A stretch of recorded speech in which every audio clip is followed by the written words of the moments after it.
So in that short clip, you can see some of the things that we've been talking about. I mean, the road was coming at her. The road was attacking her rather than she was sort of self-destructively riding in. It was an assertion. She was putting herself into harm's way, but the experience for her was that she was being attacked.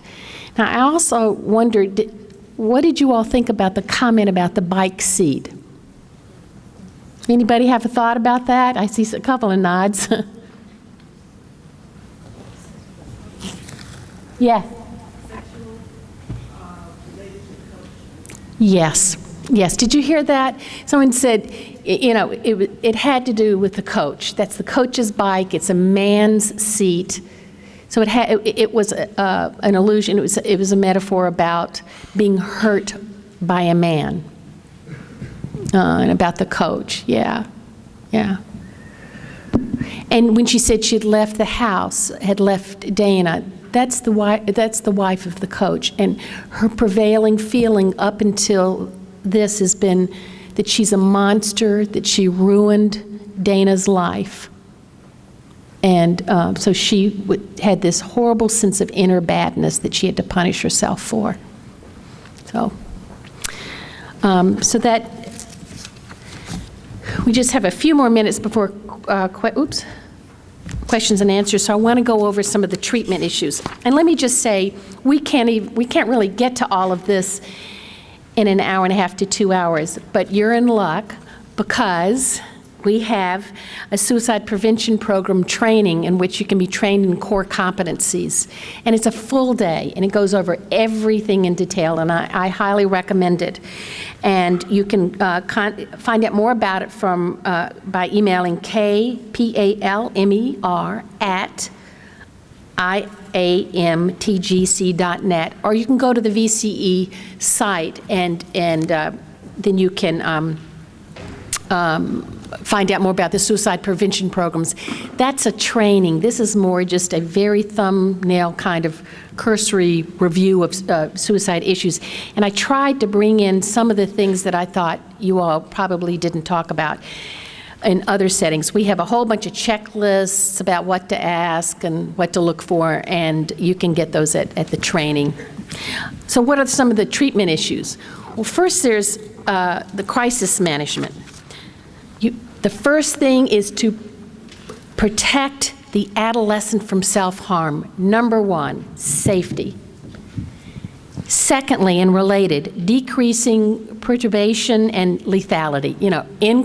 Decreasing agitation and lethality.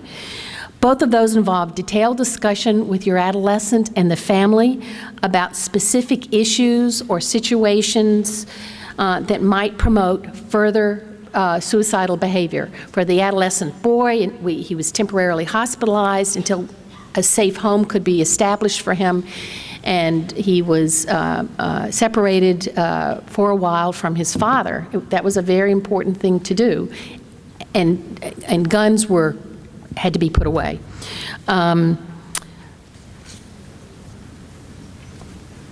You also discuss the type of coping that's going to be required by the teenager and by their family. You help the adolescent and family to identify the potential precipitants, beginning to problem solve on how to prevent the recurrence, very actively identifying, going step by step by step. What happened? What did you do? What could you have done differently? Who could have helped you with this? What didn't help? Those very specific kinds of questions. Now, if the family and the adolescent can't do any of this, then you should be very concerned.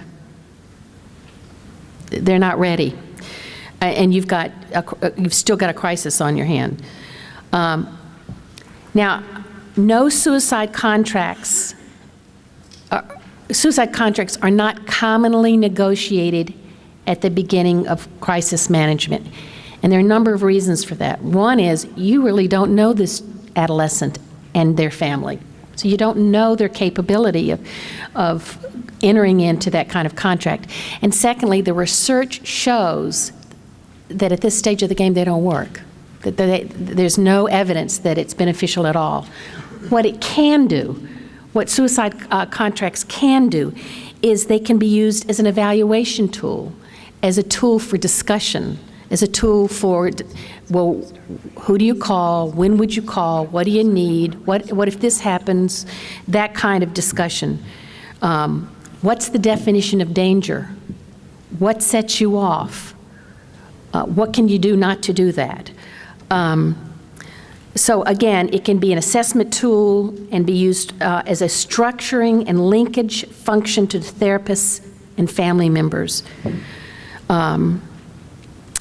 Then you restrict access to available means. You decrease isolation, critical. Treatment structuring, who, what, where. So you've got to begin to do some diagnostic work here. What kind of treatment's going to best work with this adolescent? You work with the adolescent and separate it from the family. You work with the family together. You work with the family and the adolescent in the same room.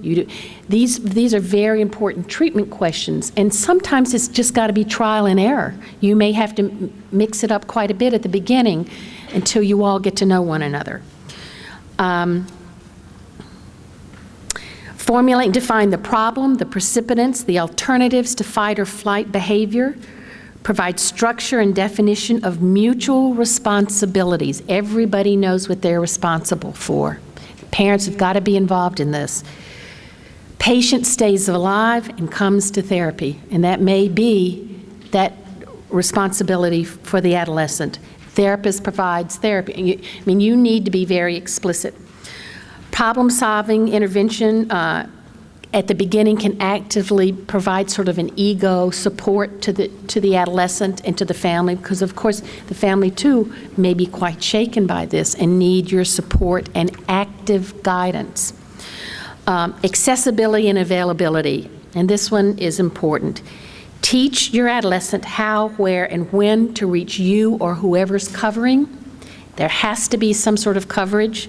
Educate as to what to expect, when, and if a call needs to be made. Educate about the crisis centers. So if they go out the door, you need to have, for that adolescent and their parent, this is who you call, this is what the hours are. If it's this day, you call here. If it's that day, you call there. However you all work. You discuss confidentiality and very concretely confidentiality, because with adolescents, it's not just about if you're in danger. There's sometimes you're going to have to report certain behaviors that are self-destructive.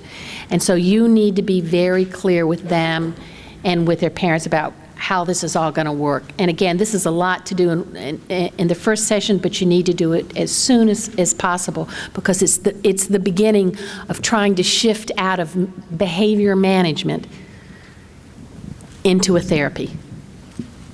Because if you stay in behavior management, it's all about adolescent getting you to control what they're doing, and then all of a sudden it is a control battle. And that's not helpful. They aren't going to begin to internalize more and more responsibility. They'll see you as the bad guy, the parental role, all the negatives. But you have to be quite active, and you have to point out if they are doing self-destructive things, and you have to make sure that they're safe. So family involvement, continuity of treatment, integration of multiple modalities, and let's talk about countertransference, because sometimes we try to manage behavior and take control of the situation far too long, and maybe in a way that feels very punitive, because we're scared to death. And so one of the things that we all have to face when we work with adolescents who can be self-destructive and who are actively suicidal. The most frightened I've been in my career has been around actively suicidal adolescents. You need to face that you're going to get scared, and you're going to have feelings. If you don't have any feelings when you're working with someone who's actively suicidal, then you've shut off. And so one of the things is learning to tolerate what it is you feel so you can read it. Is this about me? Am I having a rough day here and I'm a little overreactive? Or is this, or am I picking up on something and I need to pay attention and get active and help this family and this adolescent? So your countertransference feelings are critical. They're not bad. They're not something that you want to move away from. They're something that you want to move towards, reflect on, understand. And in that regard, it's always helpful to have a colleague or a supervisor available always for these situations so that you can process what you think is going on. And I think also have policies and procedures in line that if someone comes into your clinic and they are actively suicidal and you're afraid to let them walk out the door, you've got an understanding of what happens next. Who do you go to? What do you do? Who's going to support you? How that's handled. So before you get into this, you need to have as good an understanding as possible about your feelings about death and loss and suicide, and who you can go and talk to and what the procedures are for that. Okay, I think we could go on more about that, but let's stop and take some questions. Okay, first question, and we are still walking around collecting them, are how would a school-based program be helpful without further alienating the LGBTQ adolescents? Well, I think it has to do with not only addressing, a school-based program would not be set up as a way of separating LGBTQ students from non-LGBTQ students. It would be a way of, I think there'd be two ways you'd need to do this. You would need to teach and make culturally competent the teachers and the other students, as well as create a support group. And hopefully in that process of doing that, they would feel supported. Teachers can go a long way in stopping bullying and discrimination. And they should be actively helped to learn how to do that.